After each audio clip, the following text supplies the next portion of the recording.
Adolfo Gradel, de todo el Consejo Ejecutivo Provincial y la Secretaría de Educación Ambiental, la Subsecretaría de Educación Ambiental, que es parte de la Secretaría de Políticas Culturales y Ambientales, es una nueva creación del SUTEBA. Nos surge este año, cuando nosotros ganamos las elecciones, en mayo, es una de las nuevas secretarías, porque ante la crisis civilizatoria que estamos atravesando, donde la pandemia hizo visible el modelo extractivista que está destruyendo nuestra casa común, surge la iniciativa de tener una secretaría para tener en cuenta la nueva ley de educación ambiental integral y cómo llevarlo a la escuela pública, y discutir con el poder real, ¿no? Porque estamos hablando de que discutir con el poder real en la Argentina, que es el modelo extractivista sojero, nueva forma de producir. Y es una batalla que hay que darla. Es muy difícil, pero es una batalla que hay que darla desde el aula, a través de la educación pública, la educación popular, y desde lo político, ¿no? Entonces, conforme para hablar de la mesa, el SUTEBA, desde hace 36 años, cuando nace, sigue la tradición que viene haciendo la CETERA hace casi 50 años, ¿no? Es una tradición de trabajar para que la clase trabajadora, en la cual nos sentimos parte, porque nosotros nos consideramos trabajadores de la educación, por tanto somos clase trabajadora, es decir, trabajamos para que la educación de calidad les llegue o puedan acceder los pibes y las pibas de la clase trabajadora, ¿no? Y en ese sentido, nosotros estamos constantemente trabajando para construir la escuela que queremos, ¿no? Eso es algo que venimos diciendo, ¿no? Para una escuela de calidad, emancipadora, pública, popular, latinoamericana, con, digamos, con perspectiva de género, con una perspectiva de ambientalismo popular, que apueste a las diversidades, ¿no? Esa escuela que aún falta terminar de construir. Entonces, ante eso, nosotros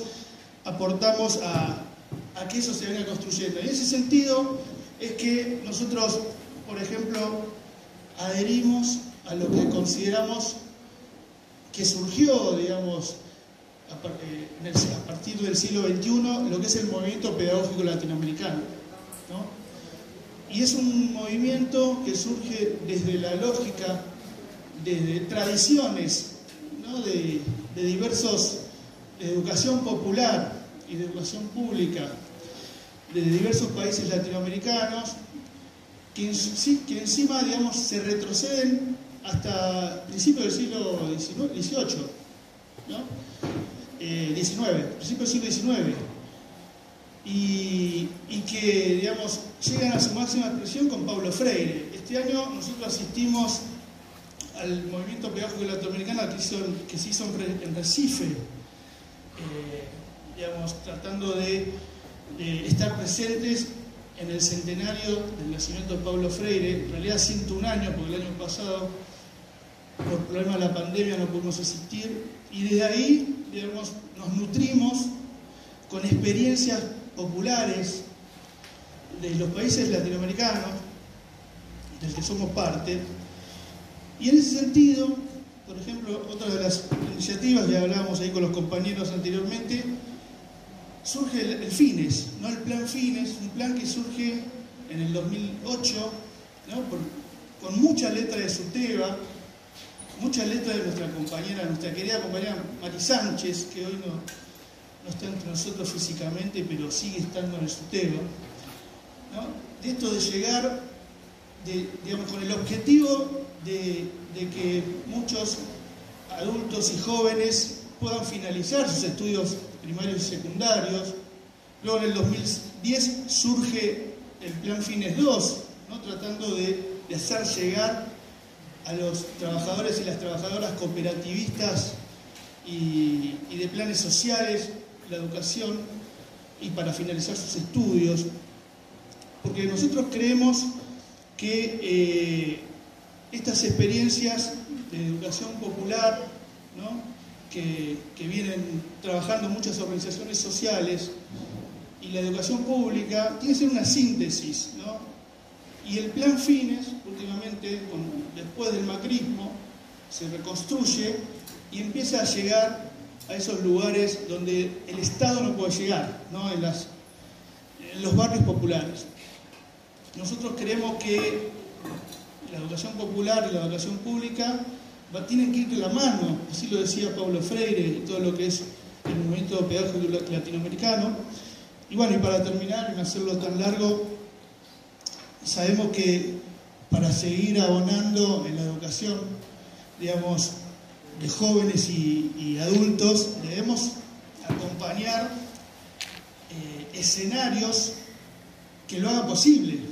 ¿no? En esta disputa por el poder del Estado. Es decir, hay escenarios posibles, ¿no? Y desde los orígenes de nuestra argentinidad, ¿no? Hay dos proyectos de país. En realidad hay un solo proyecto de país, el otro es un proyecto colonial,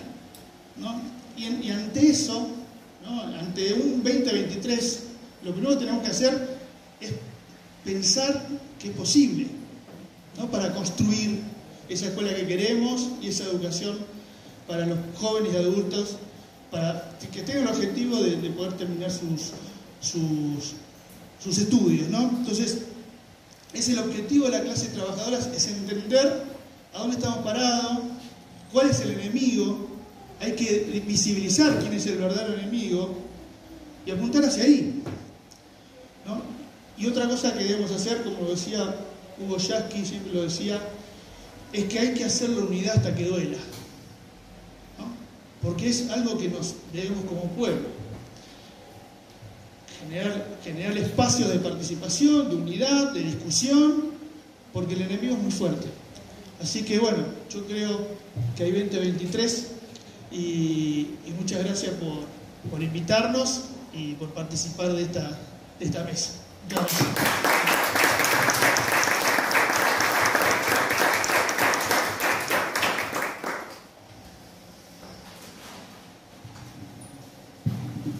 Bueno, compañeros y compañeras, muy buenas tardes. También muchas gracias por la invitación a esta jornada. Vengo en representación del Consejo Social de la Universidad Nacional de La Plata. Traigo el saludo también de Inés Iglesias, que es la directora operativa del Consejo. Y la idea es contarles dos o tres cosas que tienen que ver con el Consejo Social, por una apuesta como es el Consejo Social de la Universidad Nacional de La Plata, y entender cómo desde esta institución, que es una universidad pública, que es una universidad gratuita, pero que también es una institución centenaria con todas las características que tienen las instituciones universitarias, muchas veces bastante intramuro y históricamente muchas veces de espaldas al pueblo, va pretendiendo repensarse en estos últimos años como una institución también del pueblo y que forma parte de lo que nosotros llamamos la educación popular. El Consejo Social de la Universidad de La Plata es un consejo que se conformó a partir del último estatuto que se aprobó en el año 2008 y se constituyó como Consejo Social en el año 2011. Ya tenemos 10 años de funcionamiento y funcionamos con distintas comisiones: Comisión de Educación, Comisión de Niñez, Comisión de Economía Social Popular y Solidaria, Comisión de Hábitat, bueno, distintas comisiones que la definición de esos espacios dentro de la universidad y dentro del Consejo Social de la universidad tiene que ver con quienes componen ese consejo. Y esto me parece que es lo más distintivo, al menos, que tiene la Universidad de La Plata respecto de otros consejos sociales de universidades,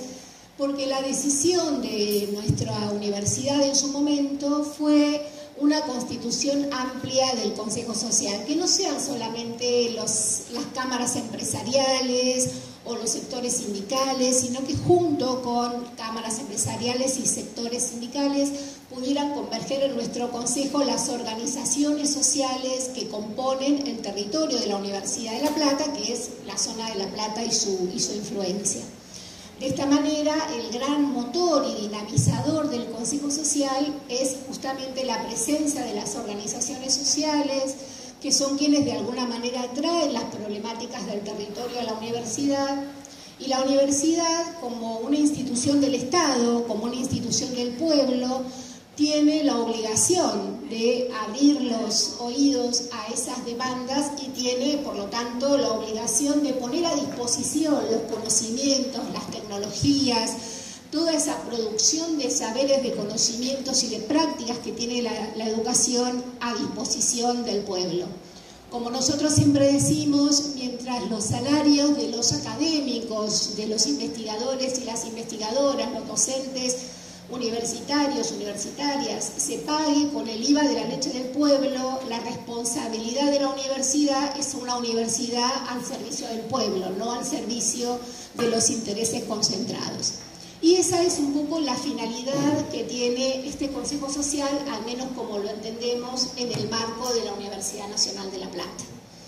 Este Consejo Social no solamente es un espacio de reunión, es un espacio donde se definen políticas, donde se definen intervenciones, es un espacio también que se constituye como un espacio formativo, porque hace varios años que el Consejo Social de la Universidad viene diseñando, junto con organizaciones sociales, distintas diplomaturas que tienen como función la formación de los actores territoriales, desde las disponibilidades que puede mover la universidad, en una formación que apunta a fortalecer capacidades dentro de las organizaciones sociales, pero que tiene una característica lo suficientemente amplia para que todos aquellos y aquellas que quieran hacer esta formación, pero por ahí no terminaron su escuela primaria, no terminaron su escuela secundaria, puedan acceder a esta formación de la universidad.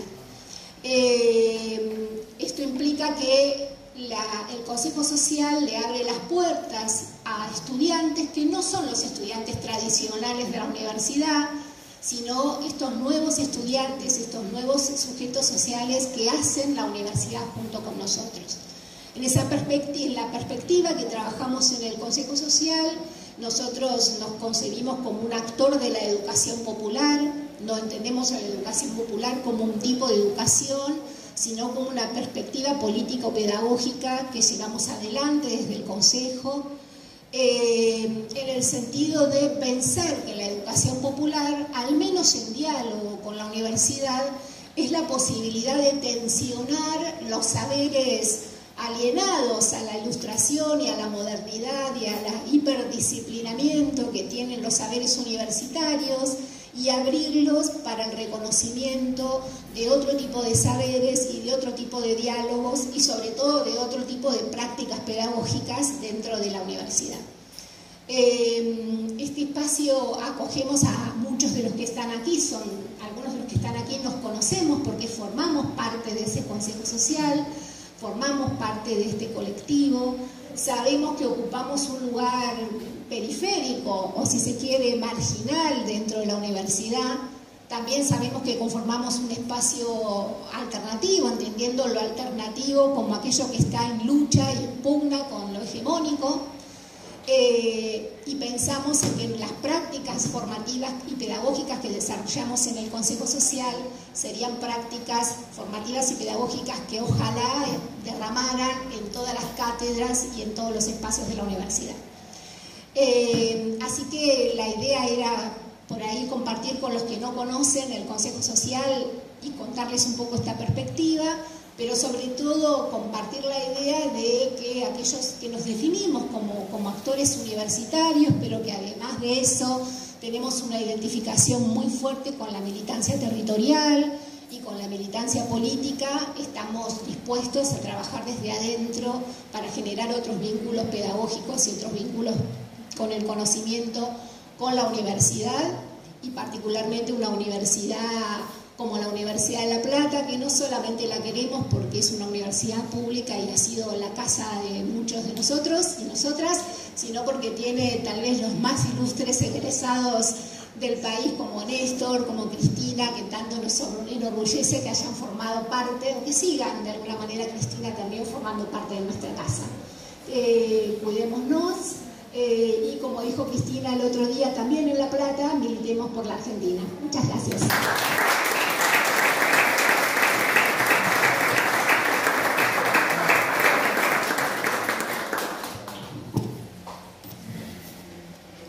Bueno, buenas tardes, compañeras y compañeros. Gracias, Fabi, por la invitación. Me parece que estamos asistiendo hoy a un encuentro importante y...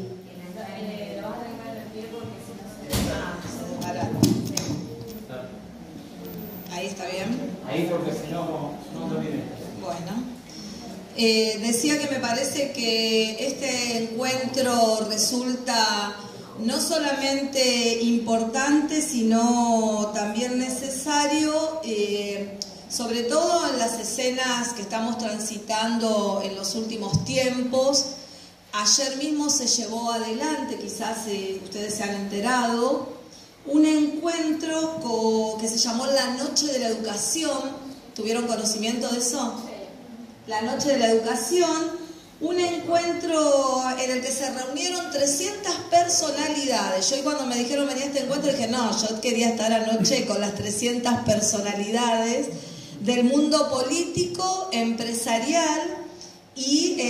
especialistas, por supuesto, y especialistas que se juntaron a discutir mejoras educativas para una educación en nuestro país a la que califican como pésima, en crisis, totalmente yendo hacia un abismo, y por suerte se han juntado para salvarnos, ¿no? Esto se hizo en el Auditorio Amigos del Bellas Artes. Yo voy a atravesar algún comentario sobre ese encuentro. Les recomiendo que después se metan como militantes del campo popular en términos de educación para ver un poco ahí cuáles han sido los planteos. Estuvo la apertura a cargo, yo menciono algunos nombres porque hay contradicciones. Vamos a escuchar nombres que uno dice, bueno, claro, ¿cómo no van a estar ahí? Hay otros que dicen, che, ¿cómo estaban ahí? Estuvo la apertura a cargo de Ricardo Torres y de Ignacio Ibarzábal, que armaron esta ONG. Argentinos por la Educación es una ONG que se armó en el año 2018. Por supuesto, como una ONG que se plantea tener una autoridad para opinar y recomendar en materia de educación. El moderador fue un personaje conocido, Mario Pergolini, y la fundación esta se presenta diciendo que ellos trabajan fundamentalmente para que se mejore la educación y que para eso, como es un observatorio, lo que hacen es aportar datos, además se ofrecen para generar acuerdos en la sociedad llamada civil y para movilizar a la sociedad para que se preocupe por los temas educativos. ¿Quiénes estuvieron? Vamos a algunos de los nombres que trascienden, que estuvieron por allí. Por ejemplo, estuvo Horacio Ferreira, que es el secretario de Educación de la Municipalidad de Córdoba. Una docente de Salta, no está muy claro cómo llegó a estar en ese panel de recomendación y reflexión. Soledad Acuña, no necesita muchísima presentación. Roberto Soubirón, que es el fundador de despegar.com y de una red de escuelas que se llama Active Learning, creo que se pronuncia así, y estuvo Juan Grabois también en ese panel. Estuvieron discutiendo y cada uno y cada una de los asistentes a esa mesa fueron reflexionando sobre cuáles eran desde su mirada la situación actual de la educación en nuestro país y fueron señalando algunas cosas que según ellos son las que demuestran que estamos en el horno, ¿no? Entonces, ¿cuáles son las cosas que más les preocupan? Dicen, por ejemplo, que nuestro país está décimo en las pruebas PISA, esas famosas pruebas que hay sectores que hace muchos años impulsan que se lleven adelante. Seguramente Alicia tiene más expertise en algún momento para ilustrarnos sobre esas pruebas de evaluación que se llevan adelante. Dice, bueno, Argentina último, entre los 10 peores países con las pruebas PISA, ¿no? Y después dice que 16 de cada 100 pibas y pibes no terminan la escuela secundaria. Se destacan otras presencias, como son la de Martín Tetaz, la de Ricardo López Murphy, del innombrable Nicolás Trota, que tanto daño nos ha hecho durante su gestión al frente del Ministerio de Educación de la Nación. Estuvo también la asesora del presidente, estuvo Felia Fernández, estuvo Roberto García Moritán, ¿no? Y Marcelo Bonelli. Y todo ese encuentro terminó con un cóctel, así que yo espero el cóctel que al finalizar este encuentro. Acá tenemos, sí. Supongo que está previsto. Ese que viene preparado Bien. Me parece que, y traigo el encuentro porque está claro que el tema de la educación va a ser un tema central en la agenda política, ya lo viene siendo, pero en el año 2023 va a ser centralmente un tema de discusión y de disputa de la agenda política en un año crucial, un año que ayer nos parece, bueno, tuvimos un escenario que nos revitaliza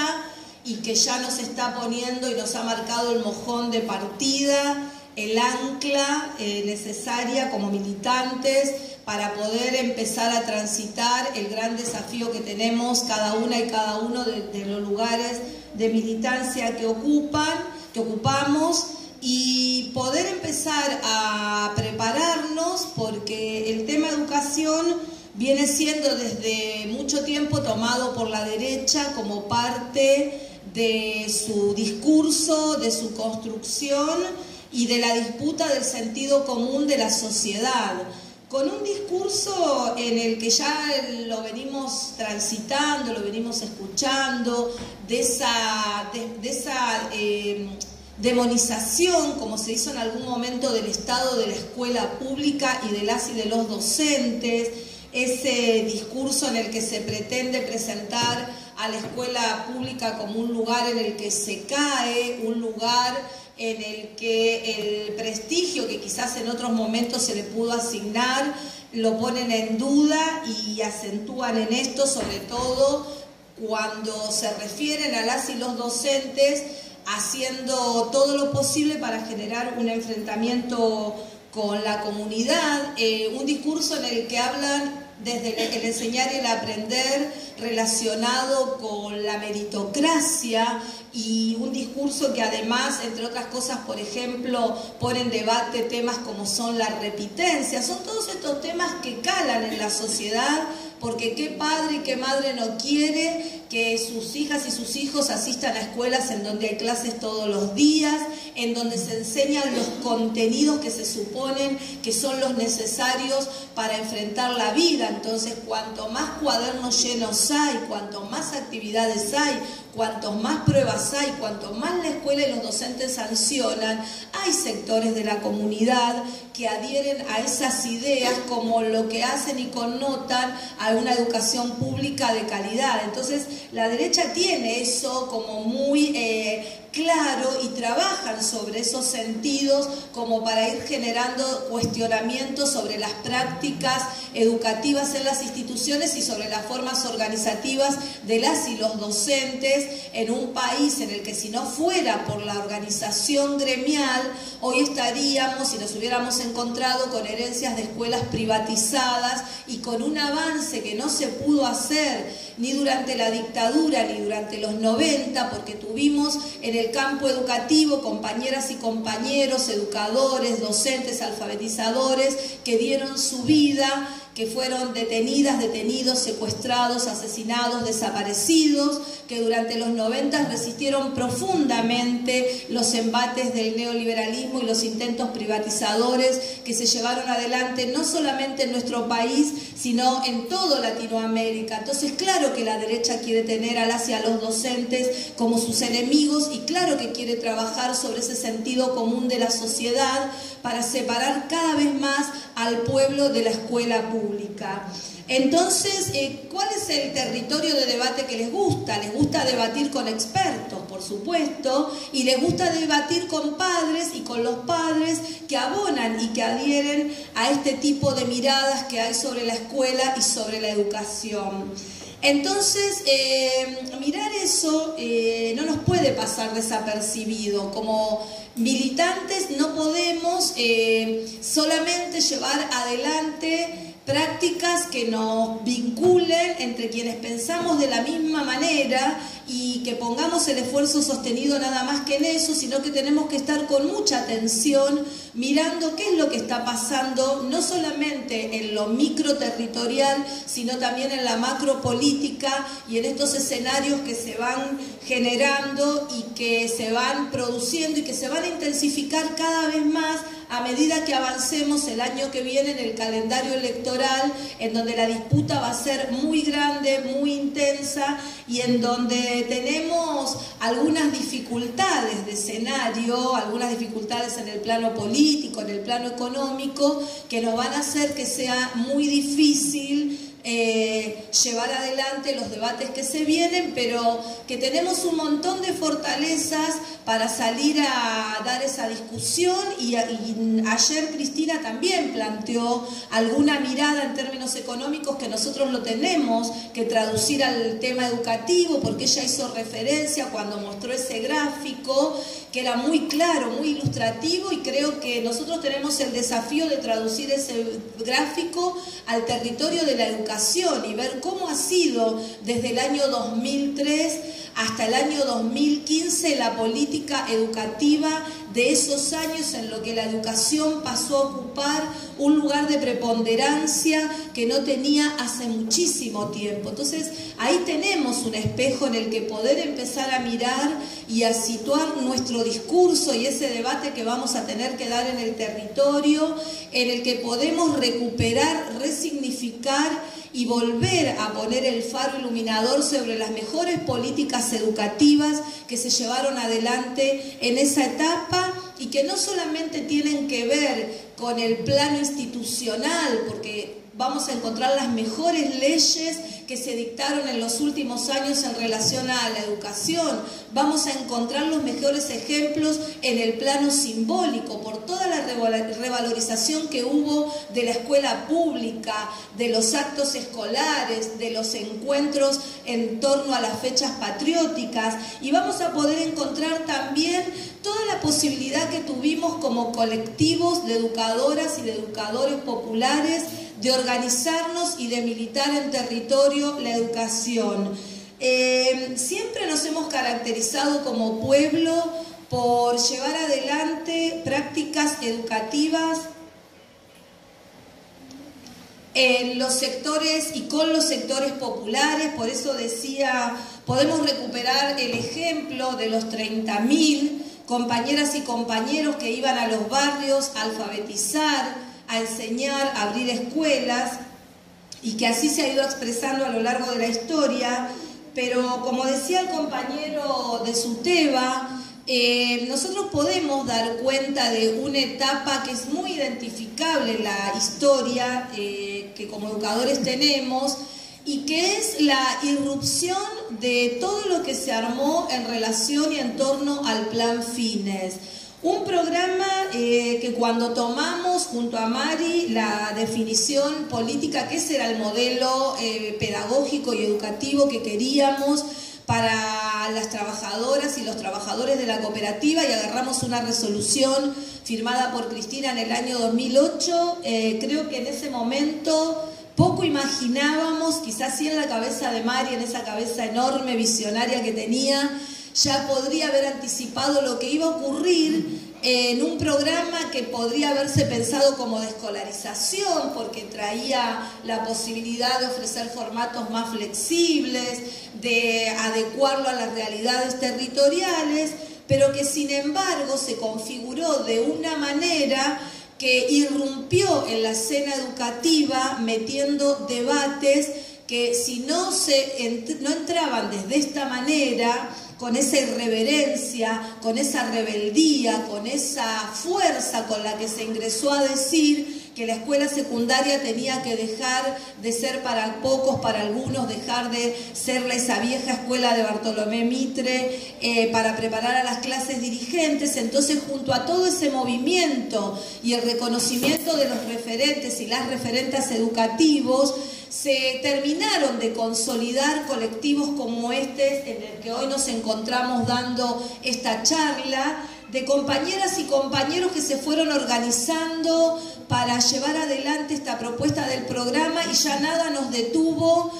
Atravesamos los mejores años hasta el 2015, resistimos y seguimos construyendo entre el 2016 y el 2019, y volvimos en el año 2020 con una territorialidad de organizaciones que trabajan y que militan la educación casi cercana a los 2000 grupos. Y vaya si es un número interesante poder decir que nomás en la provincia de Buenos Aires podemos encontrarnos con 2000 espacios en los que compañeras y compañeros se juntan y se reúnen a pensar cómo llevar adelante justicia en materia educativa, ¿no? Entonces yo cuando escuchaba y leía acerca de este encuentro de ayer, decía, bueno,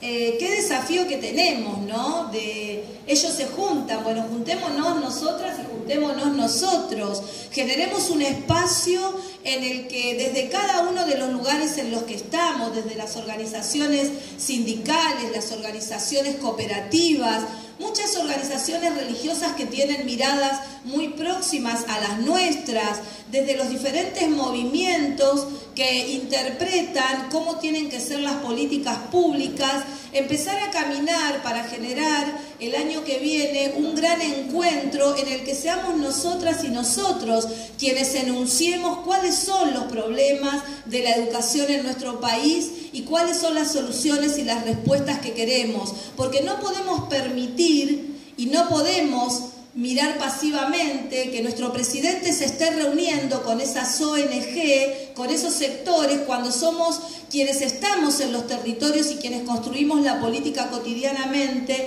los que tenemos muchísimo para decir sobre qué educación pretendemos para nuestro pueblo. Una educación que, como decimos siempre, no solamente enseña a leer la geografía, la literatura, los mapas, sino que sobre todo enseñe y ayude a leer la realidad, a develarla, a poder entender cuáles son las causas y las razones de las desigualdades y de las injusticias. Creo que estos encuentros tienen la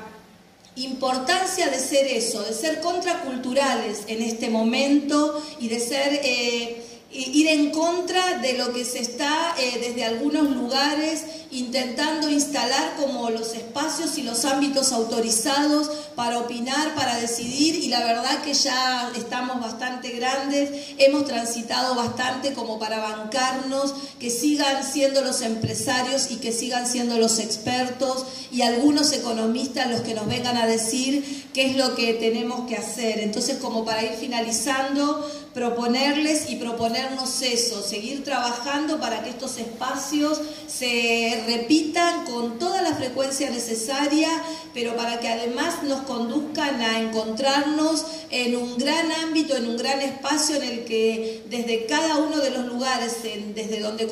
construimos, desde donde hemos resistido y desde donde vamos a dar fundamentalmente la pelea para que el 2023 no se nos escurra de las manos, podamos juntarnos y hacer el aporte que desde nuestros lugares podemos hacer. Así que muchísimas gracias por estar aquí militando. Aquí veo compañeras y compañeros